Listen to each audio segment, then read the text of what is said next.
I'm Stephanie Lemick, and this is Building Trauma-Informed Workplaces. Before we get started on today's podcast, I want to go ahead and offer a content warning for our listeners. During today's discussion, we will cover the topic of childhood sexual assault or abuse. If this is not something that you want to listen to or can listen to, please go ahead and skip this podcast for now. And make sure you're always prioritizing your own mental health and well being first. I'm so excited today to have a special guest joining us for a conversation. So I will kick it over to Christi to introduce herself and we'll dive right into our conversation. Hi, Christi. Hey, Stephanie.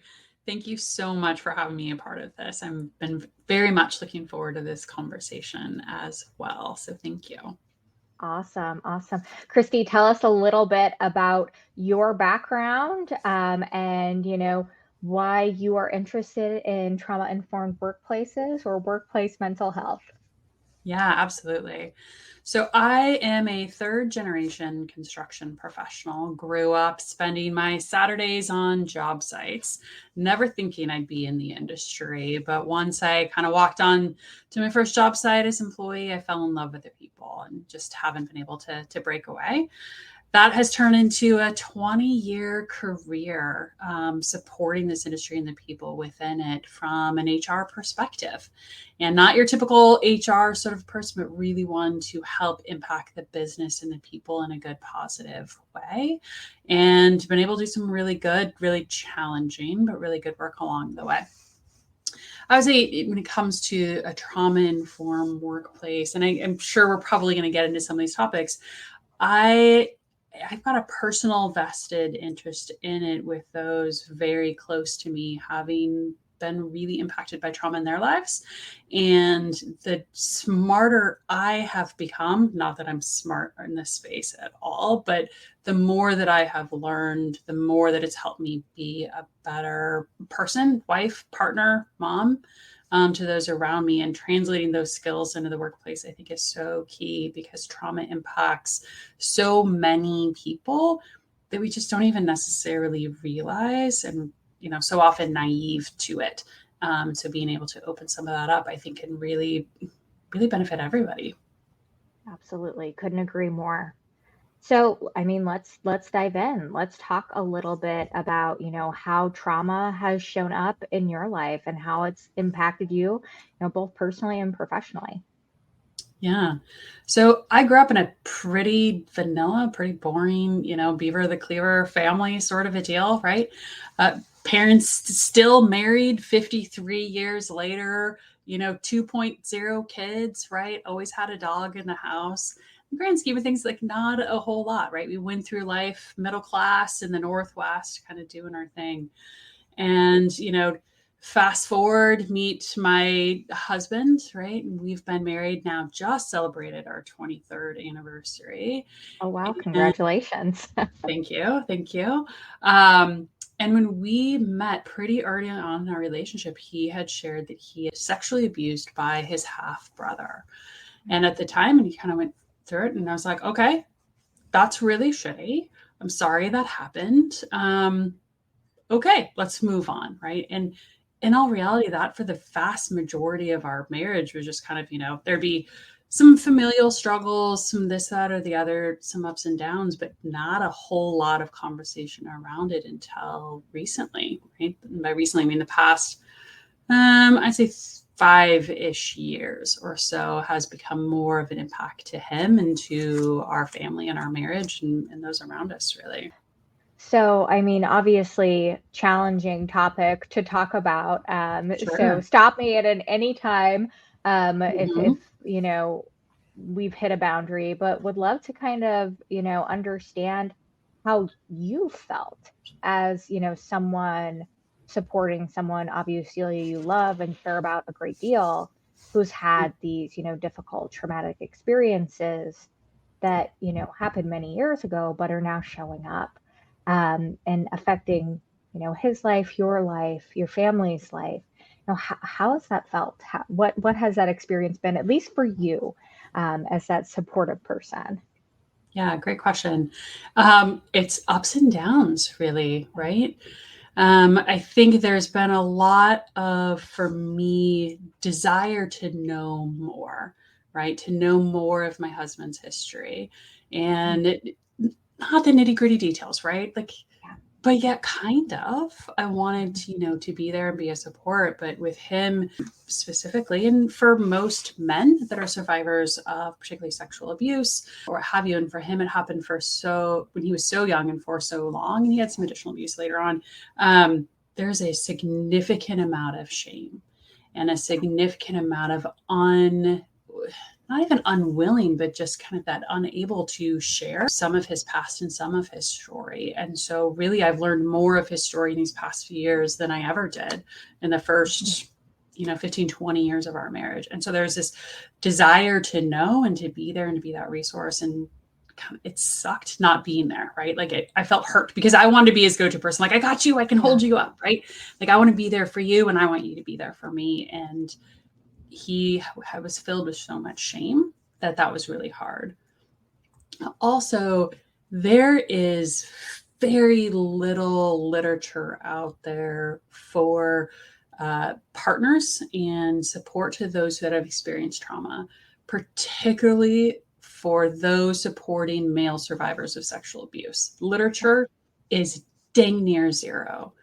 And so while I wanted him to educate me on, okay, how can I help you? What can I do for you? What does this look like? That's not fair pressure to put on him, which I had to learn wasn't unfair pressure to put on him, right?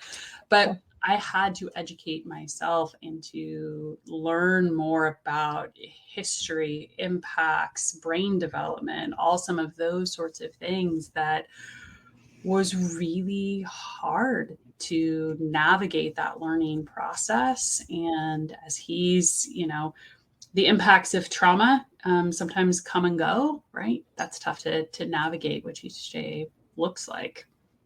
Yeah. So a whole myriad.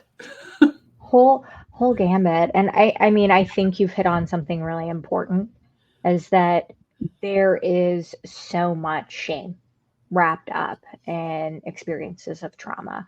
And especially when we talk about something like sexual abuse, especially sexual abuse, as you've referenced, that level of shame is just absolutely amplified. So it's this really challenging place where you're almost hurt for the person you love. You have such deep pain for the person you love, but I mean, it's nothing kind of in comparison to their pain and their experience. And then at the same time, you want to help and you want to fix it and you want to know so you can do better. And it's kind of finding that balance I mean, it has to be incredibly difficult. For anything that you found that's been really, helpful to you for kind of your own education or self-care to kind of find that right balance? Still working on trying to figure out the right balance, right? I would not say that I've got that figured out, but I think you hit on it, right? That self-care. Being my family, being who I am, and I've been the sole breadwinner for our family. I have worked in HR supporting people. I've been there with my family. I have done a pretty crappy job of prioritizing myself and my needs as I look past. And that's something that I've had to learn and has helped immensely to be able to say, I'm going to do this thing for me. My go-to, by the way, is to get a massage once a month. I have to turn my phone off. The lights are quiet, right? Like the world continues to revolve, right? And there's other things that come into play, but my husband's always been there. It's like, yep, you need to go do these things for you, but to actually go do that and be okay with that enables me to have that time and space for me when he isn't necessarily able to give that to me, and go back and be there and support him with whatever's going on in the day.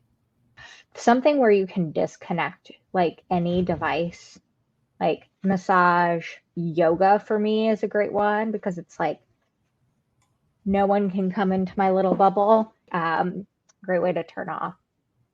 You mentioned kind of sharing stories, and your husband had shared his experience with you, early on in your relationship, and more so now.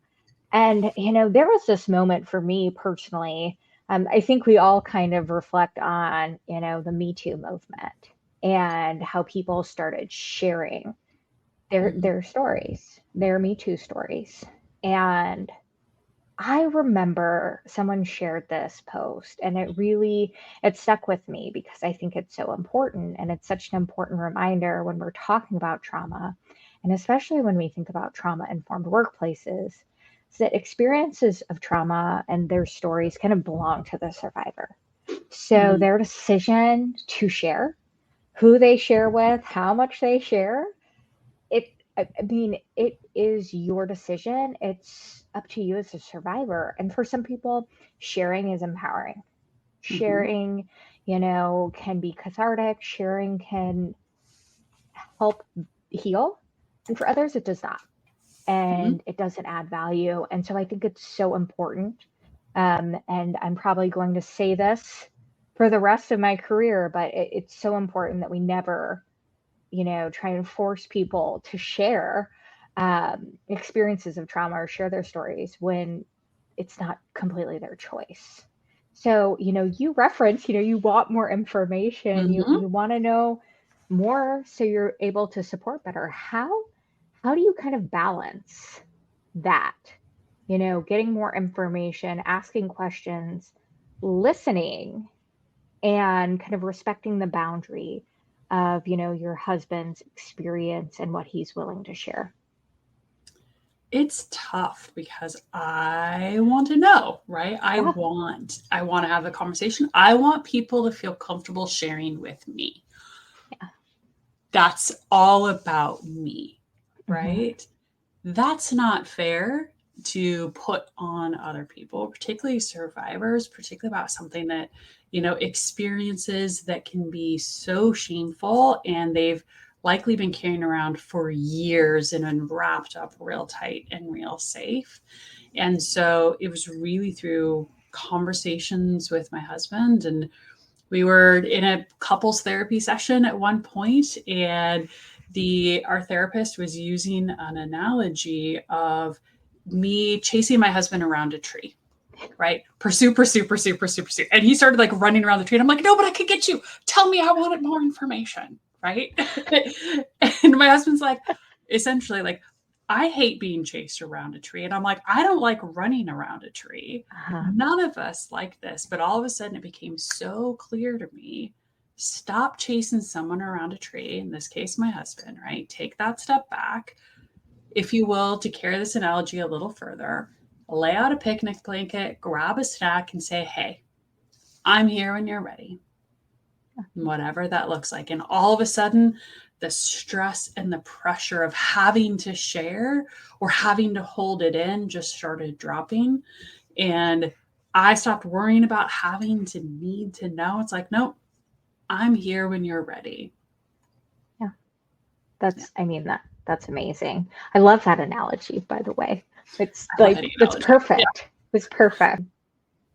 So, you mentioned that this kind of resurfaced in the last, 5 years or so. Would you mind sharing a little bit more about kind of maybe how that kind of popped up? If there were any triggers or any kind of effects that, your husband experienced or you and your family experienced? Yeah. So for my husband in particular, so his abuse was discovered in the fall months. And so every fall became a little bit more triggering for him, because some of those memories would start to come more to the surface around 4 or 5 years ago. And every fall kind of got a little worse and a little worse. It was just essentially, looking back now, he would struggle with bouts of depression. Wouldn't necessarily use those words, wouldn't necessarily, I didn't have the language to talk about it in this sort of a way, right? Like, this is me, like, oh yeah, looking back. But 4 or 5 years ago, our kiddos are now in college and in high school. We're getting a little bit older, needing less from him, more time to kind of sit in that space and to think about it. The other thing that I also think is really important, even as we translate this to the workplace as well, is that there's a bevy of research out there that survivors of trauma or abuse and what have you are more apt to have memories come back or be able to face some of that trauma and work through what a recovery could look like when they're feeling safe. So the safer that they feel in their home environment, within their work environment, with others, what around them, enables them to free up that capacity to start addressing their past. And so I think a lot of those things were kind of coming together. We had settled down, we'd stopped moving, some things kind of all combined to a bit of a breaking point's an extreme word, but a bit of a tipping point is likely a better phrase for him to really face some of these things head on. How did you process receiving some of this information? We talk a little bit about, secondary trauma, or even just, the overwhelming, like hard feeling of hearing, something devastating that's happened to someone we love and care about deeply. So how do you find a way to take care of your own mental health, and then also at the same time find that space to hold for your husband? Ooh, that's a tricky one. I would say one of the things I don't know whether it's naturally good at, whether it's my own upbringing, what have you, but I am pretty darn good at holding space for other people in the moment and just being there and listening and allowing that to happen.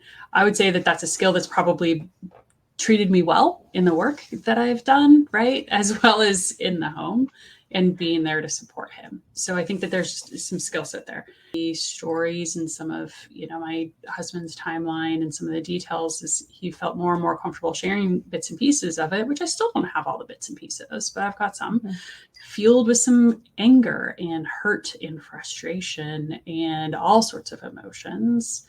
And there's, navigating, okay, being aware of what those emotions are, now acknowledging them and moving forward. And, from a, I don't know about tactical perspective, but I had an individual therapist for a few years who was experienced and worked primarily with trauma survivors. And so as my husband and I would have conversations, I'd go into a therapy session with her and say, okay, so this latest thing just happened and this was a response and this is how I responded. And so there'd be some learning and education as well as processing for myself, right? So to be able to have a really knowledgeable, safe place to go talk about some of this was knowing that was there was really helpful and helped me navigate. Absolutely. I love therapists. I love my therapist. And I think it's just, there's so many moments. And I mean, certainly the moment you're describing here is a place where you can go and just process your own feelings. And it's about you. And you can kind of get through that and move forward without kind of any of the effects to anyone else. It's so important. It's definitely, I grew up until really not that long ago, thinking that people who went to therapists were trying to fix something that they were broken, right? Like it was a remediation. You went to a doctor, you tried to fix something. Shame on me, right? Right. And to everybody else out there listening that thinks that's not the case. Sorry to burst that bubble. But therapists are there to provide support, to be that resource. And as my husband was going through some of the hardest times of his life, of navigating and processing a lot of memories that came flooding back, to not have him there to necessarily support me because he's trying to work on supporting himself, to be able to have someone to go to help me process that and to help say, hey, Christi, you're doing a really great job. I'm really proud of you. This is really hard. And to be able to get that support and validation is like little sad and empowering to be like, yes, okay, I got this. And now I can continue to go back and be a good wife and mom and partner and so forth. And so just want to hit, therapists aren't just, I love that. Thank you. Because it's such an important point. And I think, there are a lot of people, you say the word trauma at work, you say the word therapist at work, and it is like, oh no. And like a therapist is just another amazing tool to help you be the best version of yourself. Like I fully Mhm. believe that. It's a self-care tool. We kind of talk about self-care in like the fun, like bubble bath massage way. But self-care is also like the hard, like looking internally, working on yourself, tricky stuff too. Yeah. And so I'm glad you said that because it's so, so important. Maybe some folks listening to this podcast today have experienced trauma.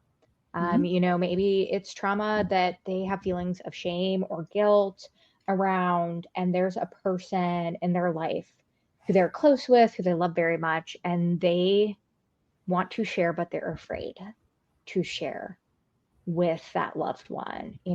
As the loved one who's, received, the information, the sharing from your partner, do you have any advice, words of wisdom, encouragement for folks who are trying to find that space, but maybe just don't know how to get there or worried about what the impacts may be? Yeah. Trust your partner, trust that person that you want to go talk with, right? That you love and you care about, that they love and care about you as well. For my husband, there are some details he didn't share, some later abuse that he experienced that he didn't want to share with me for fear that I would leave, right? Is a short story that I would think less of him. And that's not the case. I felt, if anything, the opposite. My heart swelled, right? We all know, like the Dr. Seuss, right? The Grinch, heart swelling. That there was things that he was holding back, right? And I could only imagine what that meant for him to hold back. And to be able to be there for him just filled me with some joy and love for him. In terms of advice for those that, are listening and maybe want to share, maybe don't want to share, afraid to share, have shame around that, I'd encourage you to think about what would help you feel just a little bit more safe, right? Yeah. Just a little bit, whether it's having the conversation in a certain part of your home or out for a walk or laying some groundwork, like, I'd like to tell you something and I don't want a response, right? Whatever boundaries, physical, mental, emotional, that you can create to share just a little, right? Because a little can lead to a little bit more and a little bit more. Think about what's going to keep you feeling safe. And then, even if you're in the moment, even if you set up all of the things, right, and have the conversation and you're not there and you're not ready, that's okay. Give yourself that grace to say, hey, I know we talked about it, but I'm not ready. Maybe next time. Yeah. But you took one step further than you did yesterday. That's phenomenal advice. Thank you so much, Christy. That was beautiful. Yeah. I want to shift gears a little bit and I want to Mm-hmm. talk about, the workplace and workplace supports. So, you've shared, your experiences with trauma have been supporting a loved one Mm-hmm. who has experienced trauma. And, you know, how did the workplace kind of play into that experience for you? Maybe the workplace help you better support your husband and yourself? And how maybe did the workplace kind of work against providing the right level of support for your husband, yourself, your family? Yeah. So when my husband was going through some of the thickest parts, I was working at a really great, really supportive organization that, as my husband's, sharing more with me, it's stressful. It is draining. It is exhausting. It was quite a bit at some points. I was able to, and let me back up. So with kind of my husband's journey, it culminated, kind of that tipping point was he went to inpatient care for 5 weeks, happened to be from right before Thanksgiving to right after Christmas, right? Cover the holiday season, Yeah. if you will. During that time, there are work impacts, right? I was, being asked to travel and asked to do things. And so I shared with my direct manager of, hey, my husband's going through some stuff. And I didn't share a whole lot. Wasn't my story to tell either. Yeah. And I need time. I need flexibility. I've got 2 kids at home, right? Yes, I've got this travel. We can make it work. Parents are going to come watch the kids. We're going to do the things. And to be able to have a manager that I could go talk with and share just enough, right? Where everybody felt safe and understood, and have them say, we're here for you, whatever you need, right? How could we support you? Was one last thing I needed to worry about, right? In the middle of all of the things and the whirlwind that was happening, just to be able to have that support was so incredibly just a relief, right? It wasn't something I even had to worry about. It's amazing. That's great. Yeah. You mentioned, I mean, we talked about earlier, it's up to a survivor how and when they tell their story. And you just mentioned now, it's not your story to tell. And, Mm-hmm. a manager that still kind of found that balance of providing the right level of support, but respecting those boundaries. And now you yourself are an experienced HR leader. So when you think about leaders, managers, HR professionals listening in, what advice would you give them in terms of balancing that support, that empathetic leadership with, asking questions and kind of needing to know what's going on with your team member? Yeah, and we get into a little bit of a sticky situation, particularly kind of for the HR professionals who are like, well, if you need time off for FMLA, then I'm going to need XYZ paperwork to go do the things, right? To give you the benefits. And, some HR people are like, I've got to have the paperwork. Okay. Yes. You need to make sure your T's are crossed and your I's are dotted. All of those conversations can come and details can get figured out. What I'd recommend for any manager who's, has an employee coming to them, whether that employee's, navigating trauma themselves or supporting someone who's navigating trauma, is to be there and to listen and to ask questions, and also be okay with not always getting an answer, right? It's about knowing your person, right? Which, man, we can have a whole nother conversation around how to get to know the people working for you, right? Whether it's as a HR partner or, a manager or supervisor, if you will, and what that looks like. But understand, when someone's coming for you, what support can you provide in the moment, and what do you have to have in the moment? And no one needs an FMLA piece of paperwork done in that moment, right? That can come. 100%. I think, no, two, folks very familiar with FMLA paperwork here talking on the podcast. FMLA is great. It's a wonderful benefit. It's a wonderful tool and protection for employees, but the kind of paperwork compliance side of FMLA, I think sometimes it's so easy as an HR professional to really lose sight. When you're having a conversation and your instinct is to pull out that paperwork, to take a pause, because you are probably, this is one of the first, if not only, time someone is going to use FMLA. It is, sometimes it's planned and sometimes it's a very positive thing, like parental leave, but other times it can be a really upsetting, terrible, traumatic, chaotic moment in someone's life. Mm-hmm. And you have to take yourself out of this thing you do 10 times a day and pulling out the paperwork, Yeah. and instead think about meeting someone where they are in what could be one of the worst days of their lives. I mean, you Mm-hmm. just don't know. And that's, frequent advice I give to HR professionals starting out is like, things that become very commonplace for you and repetitious for you are kind of these really high stakes conversations for people, their lives, their livelihood. So keeping that context top of mind is so important. Stephanie, I think that's a brilliant way to put that. And yes, right, for HR professionals, laying someone off, giving someone a raise, talking to someone about taking, paid leave for what, medical, whatever the things are so common. And yeah, for the person sitting on the other side of that table, it's not, right? Yeah. How often does an employee come in and say, hey, I need to take some time off because my husband's going into inpatient? Yeah.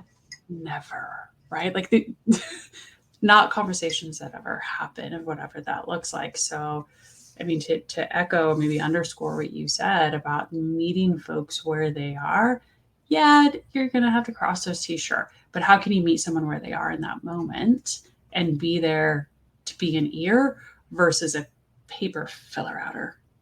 Yeah. And I think, I mean, the most meaningful moments of my career have been those moments where someone trusted me and I could find a way to support them, certainly as an HR professional, certainly as a leader, but more than anything as a human. And kind of that shared connection. Wow, this person told me something really personal, or this person had to have courage to ask for this help. And, I mean, we've both worked in the construction industry. So there are these moments where people, had a really hard time. People, especially in our society, construction, I'd say, is just a exacerbated view of it. But I would say throughout our society, we as people are really not good at asking for help, right? And demonstrating some of that vulnerability and needing help. I am sure that there are studies and research on it. I don't know where in childhood that starts to turn off and become not okay, but particularly as adults and particularly in the workplace, right? Asking for help is such a sign of incompetence or viewed as incompetence, as opposed to how can you help me so that together we can make something great. Right. And we all need help sometimes. Mm-hmm. It's so universal. We all need a little help sometimes. That's Yeah. okay. That's just who we are as people. So no, I think that that's such a great point. One thing I wanted to ask is, if you think about what you could change about, the modern workplace as it relates to, supporting individuals who've experienced trauma or supporting individuals who are affected by someone they love's experiences of trauma or other, mental health concerns, you've got a magic wand, what would you make different?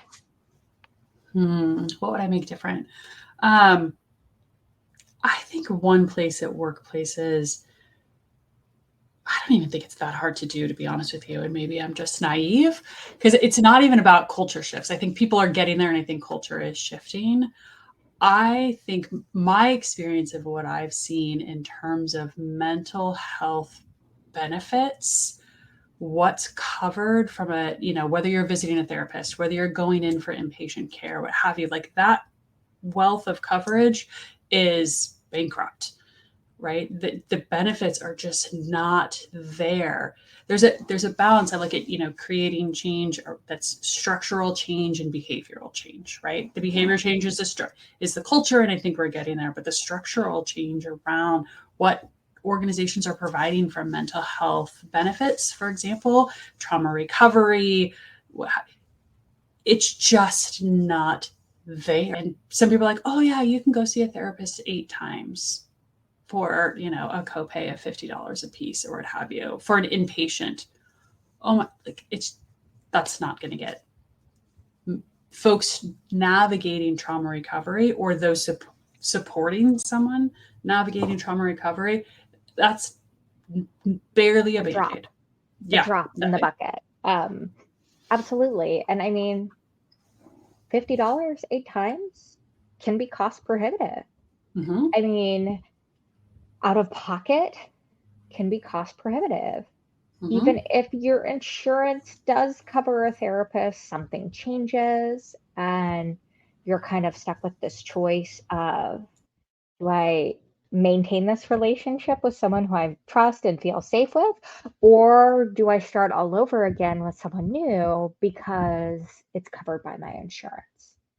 Even if the financial aspect of accessing mental health care isn't a top concern, can you find a therapist that is taking new patients? And can you find a therapist that can meet your specific needs? And when we talk about diversity on top of that, can you find a therapist that looks like you, that has similar experiences to you? The lack of access is such a huge problem. And I love what you said about the change and then systemic change. Because yes, we can talk about normalizing mental health care all we want until we're blue in the face. But if there's not access to it, if there's no mental health care to go and get, we're not making any changes. The only change we're making is highlighting a lack of access for people. They know they have a need and it's not available. So I'm with you on that magic wand moment for sure. Yeah, absolutely. I mean, I even shared what a great response I had when my husband went to inpatient care. And I was like, I am an HR professional. I'm not a benefits guru, but like, I'm like, okay, I understand what our coverage is. I understand what this place is providing. I understand what paperwork I'm going to need to get from the facility my husband went to, all of that good stuff.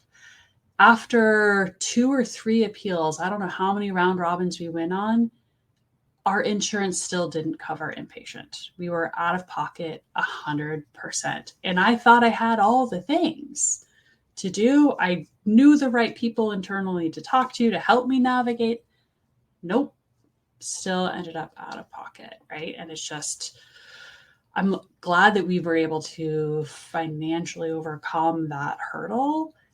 But for so many that can't, or get stuck with that bill in the end, going, oh gosh, right, not only have I gone through this emotional journey that we've been on and are continuing to navigate on, because just once someone comes out of inpatient doesn't mean it's all sunshine and roses. Obviously it's a new road to be rebuilt, right, and what that looks like. And then to be stuck with, this as well. I know you talk a lot, Stephanie, about kind of all the aspects of wellness, right? Financial wellness being one of those big components. And as you're navigating all these things, to then get hit with that is just one more thing. You exactly what I was thinking of too. We talk about feeling safe and how safe, that feeling of safety is foundational to any kind of successful life, successful work, successful trauma recovery. And an aspect of safety is financial safety. And I think everybody knows that healthcare is incredibly expensive and cost prohibitive. I think a lot of people know mental health care is frequently not covered. So it's this perfect storm of, hey, I need help, I need support for my mental health. But now I'm worried if I go and seek that support, the financial implications for me could be so devastating. Like, it's a terrible position for people to be put in, to need access to something, but by accessing it, they could be creating an even worse situation for themselves. Yeah. So if I had a magic wand, right, I think it's for organizations to take a real hard look at what that is. And sometimes it's not even the organizations, it's the benefits providers and the insurance providers themselves. We have, over the course of these last few years, found some really great therapists that have specialty in those of male survivors and navigating that, as well as family systems. And we want a therapist that does all the things, and then we go and is accepting new patients and is available to do all the things, and then we show them our insurance. They're like, no, right, we don't take that insurance because your insurance provider doesn't play nice in the sandbox when it comes from mental health care. And so it's not even just the organization, Stephanie. I wish it was. It's more than that. So yeah, if I had a magic wand, it's create the structure for everyone who is ready to raise their hand and say, I need help, for them to be able to access that help and get the support they need. Absolutely. Oh, I'm using my magic wand for that too. I think it's a huge one. And to your point, it should be so complicated, but it is somehow incredibly complicated to resolve this issue of Christy, this has been an absolutely amazing conversation. I appreciate, your candor and your willingness to chat so much. Is there anything, before we wrap up the podcast that you want to share with the listeners who've joined us today, about what you've talked about or just anything else you want to share with our audience?